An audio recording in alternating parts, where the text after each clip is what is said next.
Takže závit máme opravený, odvrtaný šroub, takovýhle kus tam zůstal. No.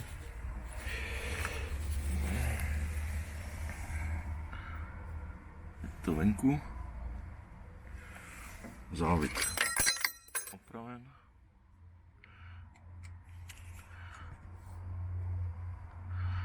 No, celý den práce. Sundat chladiče, nárazník, všechno. Dáme nový rozvody. To je tak, když někdo neutáhne řemenici. Jo, je to tak.